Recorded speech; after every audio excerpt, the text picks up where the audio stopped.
At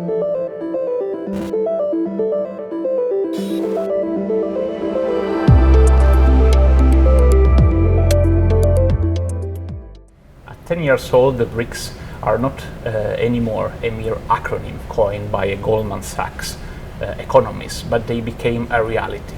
They are increasingly institutionalizing their relationships. They created their own institution, the New Development Bank, and they are home of 40% of the world's population. And these 30.2 billion people are not only generating continuously personal data, the world's most valuable asset, but also they are creating the technology that is going to reap the benefit of the digital society, but also is going to present and propose new challenges, new policy challenges that we are trying to address at the CyberBRICS project. And today we have here with us some CyberBRICS research fellows, Dr. Min Zhang from the University of North Carolina at Charlotte. We have heard a lot of talks about China and cyber security opportunities, threats that involves China. So what kind of research do you plan to develop in the project with regard to China cyber security strategies? First of all, it's a great privilege to be part of the CyberBRICS program. And China definitely is an integral and a very important part of the global digital economy and its policy making as well. As the China Fellow for the CyberBRICS program, I'm particularly interested in exploring how cybersecurity issues and data protection issues have been framed in the Chinese context. For instance, how does the Chinese legislation recently, especially the 2017 cybersecurity law of China, frame issues such as security, cybersecurity? How does the law, for instance, understand and construe data subjects, as well as the role played by the state and data processors? And collaboratively with other fellows, I'm very interested in collaborating on exploring different dimensions of cybersecurity, such as cybercrime, cyber defense, data protection, as well as consumer protection and public order. So I think the work that we are doing here is very important and very exciting. And over the past years, in internet governance, internet policy circles, there have been more talks about a Chinese model of cyber governance and on cybersecurity. Is there a Chinese model for cyber governance? Like many other countries around the world, China's digital policy making is deeply embedded in its own history, culture, social and political realities. China has what I call a state-centric model of digital governance, where the state plays a central role in constructing basic digital infrastructure, developing goals for its digital economy, as well as policing and its content online. So this model has been prevalent, I think, from the very beginning of the Chinese internet adoption. In the United States and other more traditional Western democracies, you have a more profit-driven model. Some people call it surveillance capitalism, where large monopolies like Google, Twitter, Facebook collect large volumes of data and sell those data also to third parties and advertisers. You know, in this age of fake news and in the aftermath of Cambridge Analytica, I think everybody's realizing how deeply flawed this model is. And in the European Union, we have seen some really interesting new development through the General Data Protection Regulation, GDPR, where human values and human dignity are now placed at the front and center of policymaking, which I think is really important development. The Chinese state, academics, and business are also following very closely and studying very closely. So I believe, you know, the work that we are doing here, I'm hoping will contribute to this larger conversation about how can we fix the broken internet that we have today. Sagwadi Mabunda, you are a PhD candidate at the University of Western Cape in South Africa and one of our research fellow in the CyberBRICS project. You dedicate your research to cybercrime. So what is the general perception of cybercrime in your country? So in South Africa, cybercrime is seen to be something which is problematic. Everyone seems to have an idea that cybercrime is something that we should deal with. But how deeply people understand cybercrime or how serious they take the problem of cybercrime to be depends on who you're speaking to, right?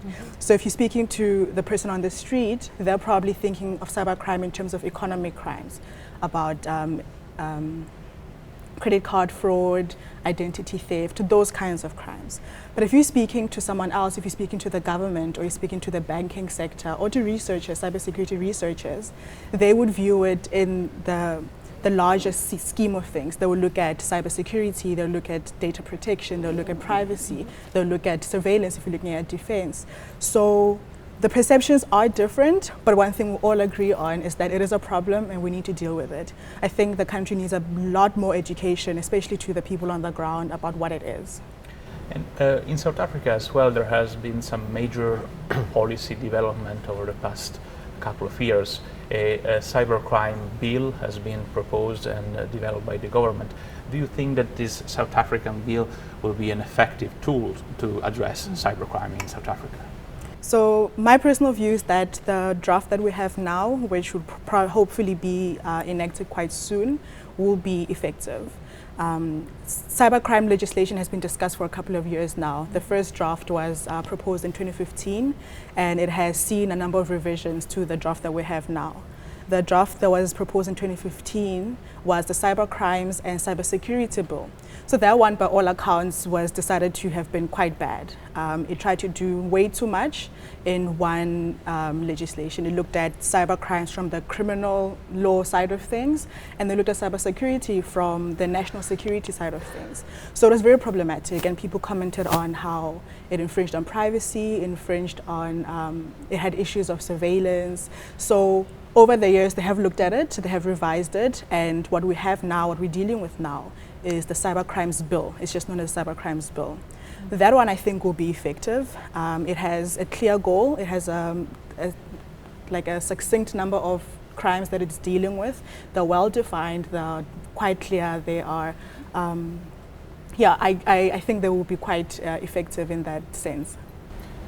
Dr. Ian Brown, you are a former Oxford professor. You have worked as a principal scientist in the UK government, and you are here as a visiting professor for the CyberBRICS project. What is, in your view, what are the areas in which BRICS countries can cooperate with regard to digital policies to strengthen their mutual benefits? We see all over the world, including in the BRICS countries, as more and more people go online, of course, the internet affects all kinds of different areas of government policy. Two that I have worked on for many years are cybersecurity and data protection, related, of course. Very important that they're dealt with in collaboration by countries, because threats to security and to privacy are cross borders. We've seen interesting collaboration from the BRICS already with each other in intergovernmental bodies such as the Council of Europe, for example, on the Council of Europe Cybercrime and Data Protection Conventions.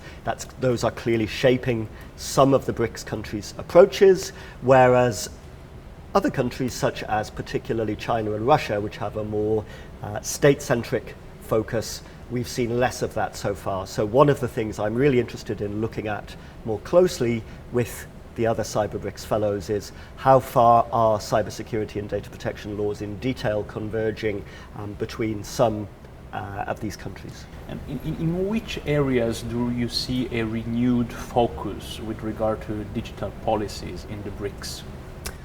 I think a concern of many governments now. We see it particularly, I've seen it in South Africa, working with colleagues in Cape Town, but also other countries. As more people come online, awareness in society and in governments about potential harms, things like cyberbullying, things like disinformation, which can affect the larger communities that are coming online. So we see a number of governments reconsidering their approach to this. We've seen, of course, very high-profile international incidents, allegations of state interference in elections through disinformation. So I think that's one area I want to find out more about the approach of the BRICS governments. I think another area is, of course, we see a great deal of market concentration in today's internet marketplaces, things like search engines, social media. I know in many European countries, Google has over 90% of the search engine market. That's something that's led the European Commission to take action.